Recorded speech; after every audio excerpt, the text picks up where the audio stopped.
Hello guys, magandang araw sa inyong lahat. Lalong-lalo na sa mga content creator na kagaya ko. Sana more followers, more viewers sa atin sa araw-araw. Ito na pala yung full video nung nakaraang pinost ko na fish fillet. Kung gusto niyo matutunan kung paano ko ito niluto, please panoorin niyo yung video ko hanggang sa dulo. At ito naman yung mga ingredients na ihalo natin sa ating fish fillet. Una naman ang gagawin natin, hiwain lang natin ng pahaba yung isda. Kung gusto mo ng pahaba or pa-cube na sa'yo yan kung anong gusto mong hiwa. Pero sa akin kasi meron dito na hindi kumakain ng tofu. So ang ginawa ko, pinahaba ko yung pagkahiwa ng isda. Para mabilis siya makita kung isda ba yan o tofu. Tapos tinimplahan ko lang siya yung pinaghalo kong paprika powder, onion powder, garlic powder, ginger powder, pamintang puti at saka itim. Tapos naglagay na rin ako ng asin. Next ko naman hiniwa is yung tofu. Ang ginawa ko naman sa tofu is pa-cube. Dahan-dahan lang natin sa paghiwa nito dahil sobrang lambot talaga yung tofu. Di ko alam bakit sobrang lambot nitong tofu na to at saka matubig siya. Hindi kasi kagaya dun sa binibili namin na tofu sa soy and bean. Mas maganda kasi yon ay malayo sa amin yung soy and bean kaya na lang ang pinili namin sa grocery. Pero masarap pa rin naman yan guys. Tapos kung ano yung tinimpla ko sa isda, yan na rin ang tinimpla natin sa ating tofu. Sa coating naman guys, pinaghalo ko lang yung cornstarch, flour, at saka yung crispy fry.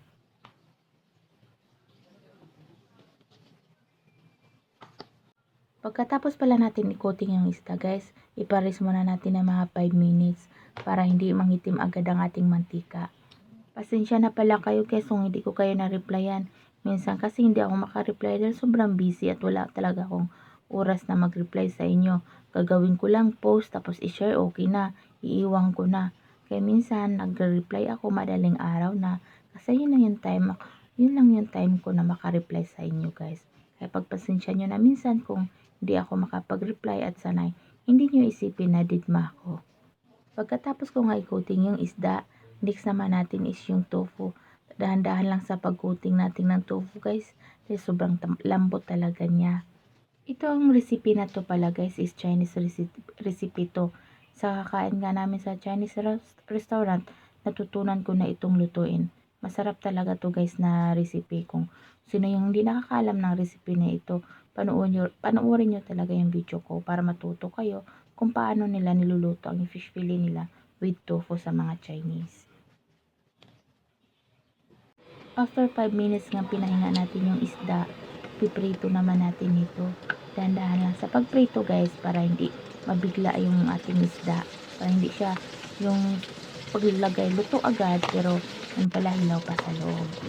Ang mangyayari kasi niyan sa hindi pa nakakaalam, pag ganun kasi, akala mo crispy na, yung pala maya-maya lumambot na kasi hilaw pa yung nasa loob, nagmo-moist pa yung nasa loob.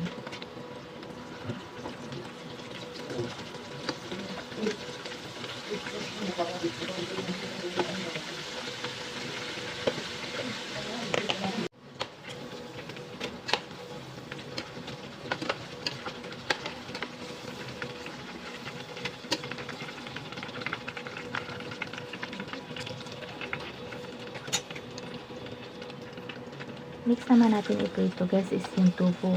Medyo natagalan niya ako sa pagprito ng tofu guys. Then, mahirap siya palambutin dahil hindi nga namin yan nabili sa soy and bean. Mas masarap kasi ang tofu ng soy and bean, mas solid yun. Pero depende naman sa inyo guys kung ating tofu ang gagamitin nyo. Kung Korean o Chinese tofu.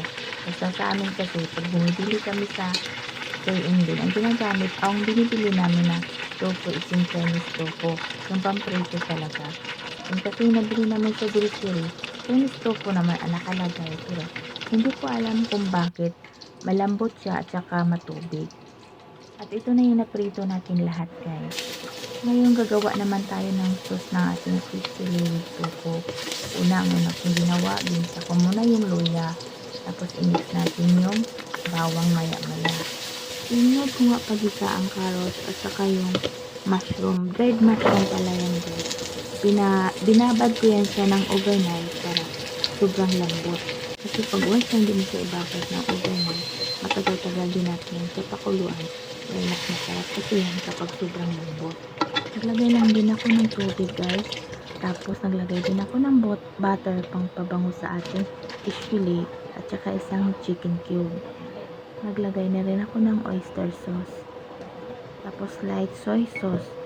Optional lang naman yan guys, depende naman sa inyo. Basta ako naglalagay ako ng light soy sauce. Tapos rice wine. Para dagdag pampabango sa ating fish fillet, naglagay na rin ako ng sesame oil. Optional lang din yan guys. Pero ako kasi gusto ko talaga may sesame oil para mas lalong mabango ang ating fish fillet. Para medyo manamis-tamis ang ating fish fillet, naglagay na rin ako ng asukal, brown sugar. Tapos nagdagdag ako ng pinaghalo kong paprika, onion powder, garlic powder, pamintang puti at saka itim. Optional lang din yan guys, depende kasi sa timpla nyo kung anong gusto nyo. Tapos nung kumulo na nga siya, ilagay ko naman yung leeks at saka yung bell pepper. Sampang palapot naman guys, nagtunaw lang ako ng cornstarch. Pero kung meron kayong potato starch, mas masarap yun. I mean, mas maganda yun pang palapot sa ating sauce. Tapos ayan na nga guys, nilagay ko na yung fish fillet. Pero dapat pag ilagay mo na yung fish fillet at saka yung tofu guys, dapat naka-off na yung apoy. Dahil hindi rin pwede na ma-overcook yung fish fillet at saka tofu kasi malalata yan. At ito na guys ang ating fish fillet with tofu. So ano pang inaantay natin guys? Tara, lutuin na natin para masubukan natin kung totoong masarap ba ito. Dahil alam ko guys, sobrang sarap talaga ito at paniguradong taob ang kaldero niyo nito. Thank you for watching guys. Thank you sa walang sawang panonood sa aking video. At thank you sa support ang binigay nyo sa akin guys. Thank you and God bless sa ating lahat guys. Bye bye!